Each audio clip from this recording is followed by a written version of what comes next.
आज के इस लेक्चर के अंदर हम पढ़ेंगे लिक्विड स्टेट का 8th लेक्चर हमारा है, जिसके अंदर हम पढ़ेंगे वेपर प्रेशर। लिक्विड स्टेट के हमारे 5-10 लेक्चर और आएंगे और लिक्विड स्टेट हमारी कंप्लीट हो जाएगी।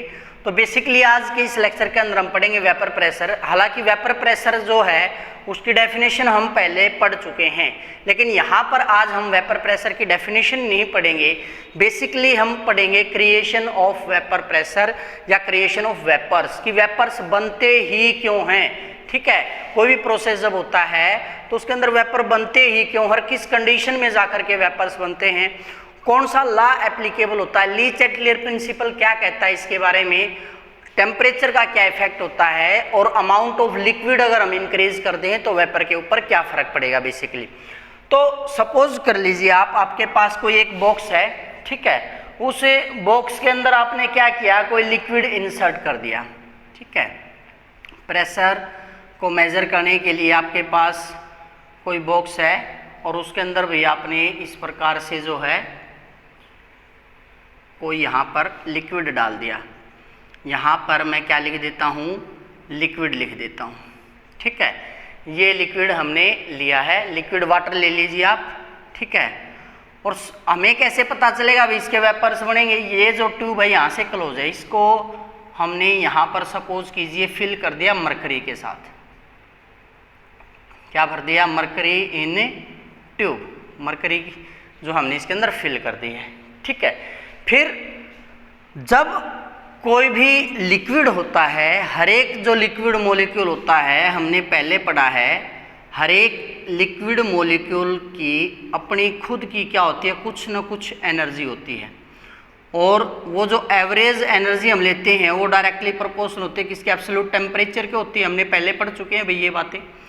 लेकिन सभी मॉलिक्यूल की जो एनर्जी है वो इक्वल नहीं होती, किसी की एनर्जी थोड़ी सी ज़्यादा होती है, किसी की एनर्जी थोड़ी सी कम होती है। मतलब जब हम लिक्विड वाटर की बात कर रहे हैं तो यहाँ पर जो भी लिक्विड वाटर प्रेजेंट है, ये हमने इसकी इनिशियल कंडीशन ले ली है कि स्टार्टिंग में जब हमने कोई टेम्परेचर नहीं इंक्रीज किया है, रूम टेम्परेचर के ऊपर हम इसकी बात कर रहे हैं। ठीक है, तो उस टाइम पे लिक्विड वाटर जो है हमारा प्रेजेंट है, और जो लिक्विड मॉलिक्यूल्स हैं उनकी एनर्जी जो है डिफरेंट है, किसी की थोड़ी सी एनर्जी ज़्यादा है, किसी की एनर्जी कम है, लेकिन वो एनर्जी इतनी नहीं है कि वो लिक्विड से सेपरेट हो सके।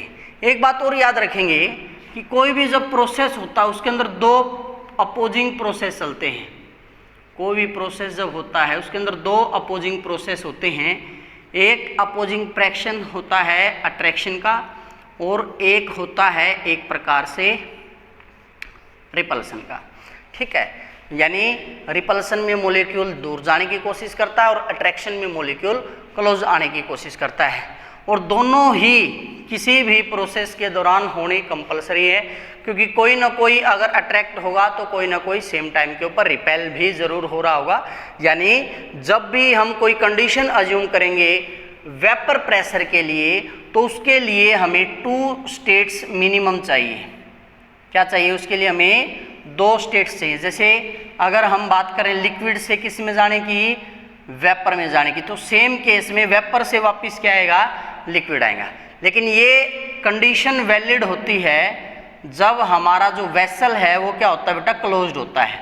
किसके लिए कंडीशन है ये, क्लोज्ड वेसल के लिए। अब ऐसा नहीं है कि यहाँ पे हमने इसको बंद किया नहीं है, ये एरिया ओपन है, यहाँ से टेम्परेचर बढ़ाएंगे तो अब भी लिक्विड और वेपर बनेंगे, नहीं, अब तो वेपर सेपरेट हो जाएंगे, बाहर निकल जाएंगे। लेकिन अगर हम किसी क्लोज्ड वेसल की बात कर रहे हैं और कोई भी इनिशियल सबस्टेट अगर हम ले रहे हैं, तो उस केस में हमें जो 2 अपोजिंग प्रोसेस देखने को मिलेंगे वो हमेशा किसके अंदर देखने को मिलेंगे, क्लोज्ड वेसल के अंदर देखने को मिलेंगे। ठीक है, फिर सपोज कीजिए हमने इसका थोड़ा सा टेम्परेचर इंक्रीज करना स्टार्ट कर दिया। जैसे ही टेम्परेचर हम बढ़ाएंगे, कुछ जो वाटर मॉलिक्यूल्स होंगे वो किसके अंदर आना स्टार्ट कर देंगे, वेपर फेज के अंदर आना स्टार्ट कर देंगे। मतलब ये हमारा लिक्विड था और कुछ जो वेपर्स है वो जनरेट होना स्टार्ट हो जाएंगे। अब उनको यहाँ से रास्ता मिलेगा, यहाँ तक तो हमने मरकरी फिल कर रखा था, लेकिन जो वेपर्स क्रिएट होंगी अपना कुछ प्रेशर इसके ऊपर एक्सर्ट करेंगे। थोड़ा सा मैं मरकरी का लेवल बढ़ा देता हूँ,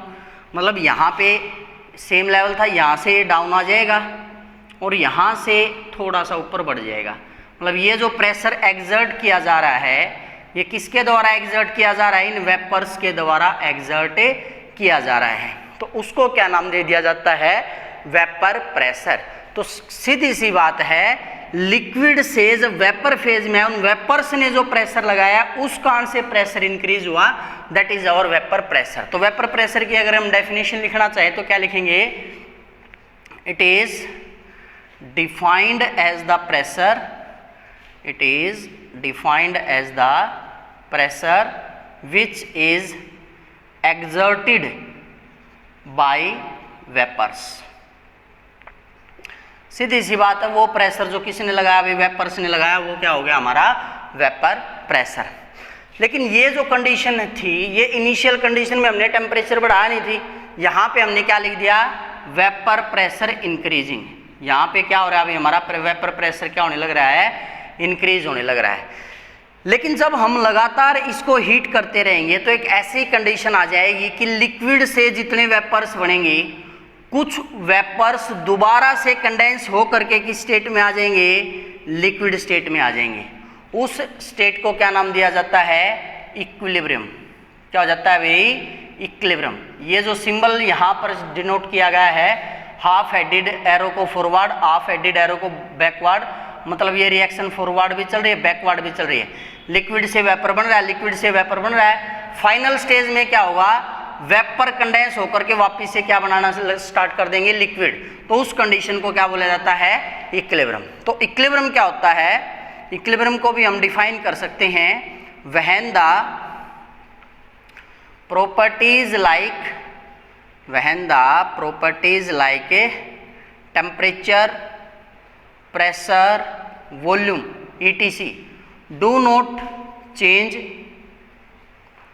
with change in time, कि समय के साथ जब उनकी वैल्यू नहीं बदलती है तब हम क्या बोल देते हैं, उसके बीच में क्या सेटअप हो गया है, इक्विलिब्रियम सेटअप हो गया। तो यहाँ पर इक्विलिब्रियम, अब ये इनिशियल कंडीशन दिखाई थी, वहाँ पे हमने वेपर प्रेशर इंक्रीज दिखा दिया, और लास्ट जो थर्ड डायग्राम बनाना था मैं उसको यहीं पे बना देता हूँ, उसमें लिख देता हूँ मैं वेपर प्रेशर कांस्टेंट। तो लगातार जैसे जैसे शुरुआत में वेपर प्रेशर बढ़ेगा, इसका लेवल राइज होता जाएगा। जितना वेपर्स ने प्रेशर लगाना है, जितना ज़्यादा वो प्रेशर लगाए उतना ज़्यादा ये राइज होगा। लेकिन एक टाइम के बाद ये इंक्रीज होना बंद हो जाएगा, कांस्टेंट हो जाएगा, यानी वेपर प्रेशर क्या होगा, कांस्टेंट। तो उस टाइम पे क्या होगा, इमीडिएटली जो वेपर्स हैं वो कंडेंस होकर के वापिस से किस स्टेट में आना स्टार्ट कर देंगी, लिक्विड से। मतलब जितना लिक्विड से वेपर बनेंगी उतनी वेपर्स कंडेंस होकर के दोबारा से किस में आ जाएंगी, लिक्विड में। उस स्टेट को क्या नाम दिया जाता है, इक्विलिब्रियम।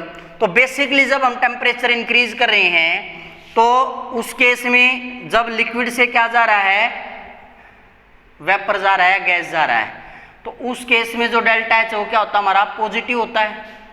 डेल्टा एच पॉजिटिव का मतलब क्या होता है, अभी हमारा जो प्रोसेस है वो कैसा है, एंडोथर्मिक है।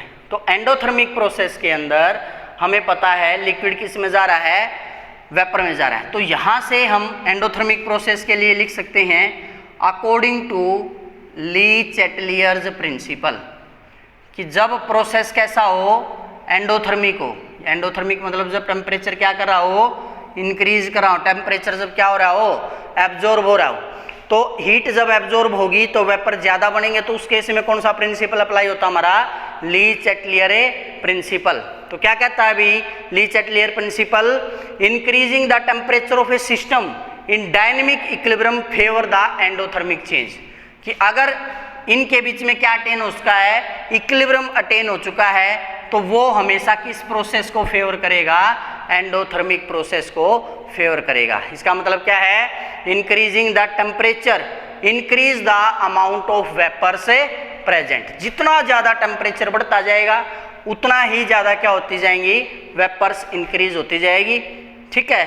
And so increase the saturated vapour pressure, और लास्ट में जाके उसके अंदर सैचुरेशन आ जाएगी, सैचुरेशन मीन फिक्स हो जाएगा वो वेपर, तो उसको हम क्या बोल देंगे, वेपर प्रेशर, ठीक है। अब यहाँ पर एक बात आती है कि जो लिक्विड है वो वेपर में जाते ही क्यों है जब हम उसको हीट करना स्टार्ट कर देते हैं। मैंने इसका आंसर आपको स्टार्टिंग में ही बताया था कि हर एक जो मॉलिक्यूल होता है उसकी अपनी कुछ ना कुछ क्या होती है, एनर्जी होता है, ठीक है। उस एनर्जी के साथ वो जो मॉलिक्यूल्स हैं लगातार क्या होते हैं, मोशन में होते हैं, ठीक है।